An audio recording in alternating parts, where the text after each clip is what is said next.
아무 이유 없이 오르는 건 처음 봤어요. 8월에 25가 아니라 50bp가 인하되는 게 아니야? 뭐 이런 이거 내 권한인데 왜 남들이 이렇게 이야기해? 나 기분 나빠 안 해라고. 만약에 그런 일이 벌어진다. 그동안 그렇게 끝까지 내가 몇 번을 물어보고 몇 번 꼬시고 막 구슬을 누고 해도 안 넘어가더니 결국은 승리를 했네. 여신의 포스가 있었어. 아이 뭐 제가 승리한 건 아니고요. 일단 보면서 아 외환시장이 정말 어렵구나라는 생각을 다시 한번 했고 사실 뭐 이런 반등을 사실 생각했던 건 아닌데 네. 어쨌든 굳이 안 갔잖아. 나는 계속 구슬르기도 하고 꼬시기도 하고 별걸 다 했는데도 안 상당히 가더라고. 부담스러웠습니다. 겁도 그동안. 주고 부담도 주고 막 그랬는데 설명 좀 해줘 보세요. 최경환 효과예요? 일단은 그런 것 같아요. 그때 그 어느 기사에 나왔더라고요. 최경환, 그다음에 이주열, 그다음에 옐런 이렇게 기사 나왔더라고요. 그게 하나로 이제 보여주는 것 같은데 일단 이제 7월 초에 환율이 막 1,010원 밑으로 내려갈 때 느낌에 계속 정부가 이렇게 당국이 막는 느낌이 들더라고요. 그래서 아 스탠스가 좀 막는 쪽으로 가나 보다라고 생각을 했는데 이제 그 다음 주에 부총리 청문회 있었고 그 다음에 이제 한국은행 그 금통위에서 이제 금리 인하 기대가 확산이 되고 그러면서 이제 한국이 이제 정말 환율 정책도 약간 방어하는 쪽으로, 그다음에 금리도 인하하는 쪽으로 가겠구나라고 이제 여기가 이제 그 정책 기대가 바뀌면서 손절 매수, 그러니까 쇼커버가 엄청 많이 들어왔어요. 여기 쪽에서 특히 이제 기존에 이제 뭐 한국 주식이나 채권 가지고 있던 이제 외국인들이 주식이나 채권을 가지고 있대 이제 환은 이제 먹을 만큼 먹었으니까 그냥 환차익 실현하자 그러면서 뭐 NDF나 아니면 현물 시장에서 달러원 사면서 이제 그 포지션을 다시 환에 대해서는 닫고 가는 이제 그런 움직임들을 보였고요. 그래서 일단 제일 큰 거는 정책 변화 기대인 것 같아요.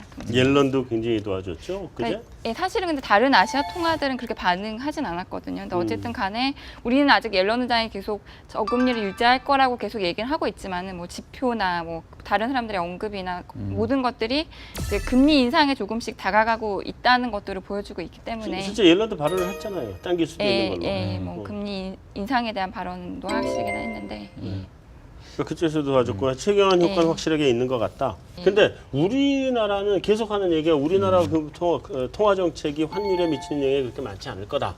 뭐 많지 않았던 것 같다 이런 얘기했었잖아요. 근데 이번에는 그게 영향이 있었다고?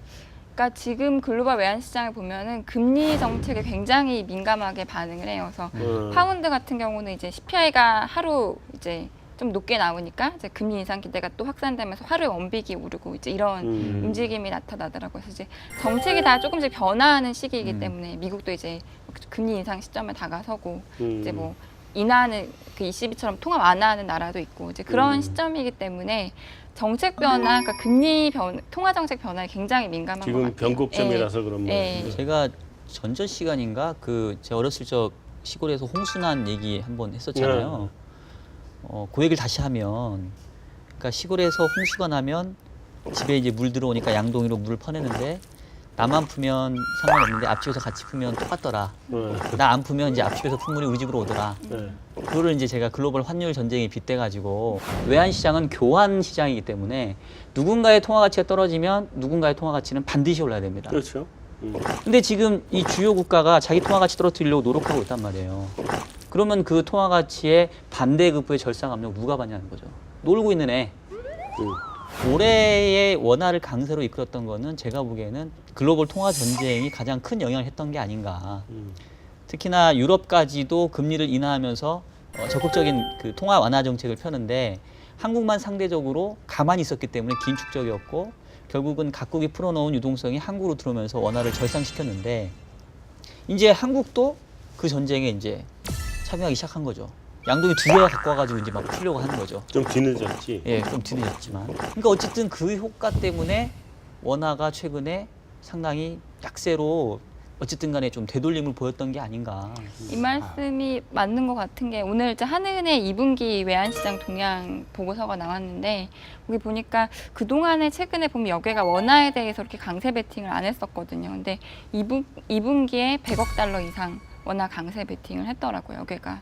그러니까 그 말씀하신 대로 이제 한국이 이제 뭐 통화 정책을 다른 나라와는 다르게 완화적으로 안 가져가니까 이제 원화 한번 경상수지 흑자도 나고서 강세 베팅을 해보자 그런 것도 천이 어디까지 가요?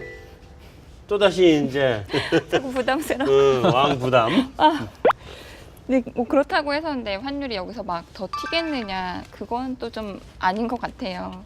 일단 사실 변한 게 없거든요. 사실 제가 2005년도에 입사해서 외환시장을 보는데 이렇게 아무 이유 없이 오르는 건 처음 봤어요. 물론 정책이라는 게 있지만은 뭐 외국인도 계속 주식을 사고 경상수지 흑자 나고 뭐 지금 야말 프로젝트 관련해서 수주 뉴스도 있고 그다음에 뭐 SOL 지분 매각 관련해서 또 이벤트 공급 요인 이벤트도 있어요. 이벤트 있죠. 그러니까 변수들은 여전히 바뀐 게 없는데 이렇게 오른 건 처음 봤거든요. 그래서 사실 쇼커버가 좀 일단락 되면은 다시 또 대기된 매물도 많고 위에 나올 물량들도 있고 해서 다시 조금 이제 다시 좀 진정이 되겠지만은 그래도 확인한 거는 정부의 정책에 대해서 확인을 했기 때문에 하방 지지력은 좀 유지가 되지 않을까. 근데 한 가지 걱정되는 거는 뭐냐면요.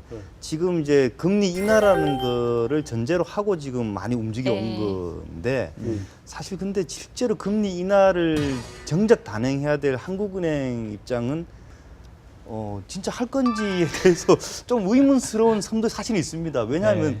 금리 인하 이야기는 정작 당사자가 아니라 주변에서 다 한 거거든요, 지금까지. 네, 맞아요. 근데 나 이거 내 권한인데 왜 남들이 이렇게 이야기해? 나 기분 나빠 안 해라고 만약에 그런 일이 벌어진다. 이제 그동안 그거 믿고 갔던 모든 것들 다 되돌려야 되기 때문에 아주 사단이 벌어질 수가 있는 거거든요. 그렇지. 그거 믿고선 지금 환율 시장 무지하게 반응을 한 건데. 자, 어쨌든 금리를 지금 엄청 우리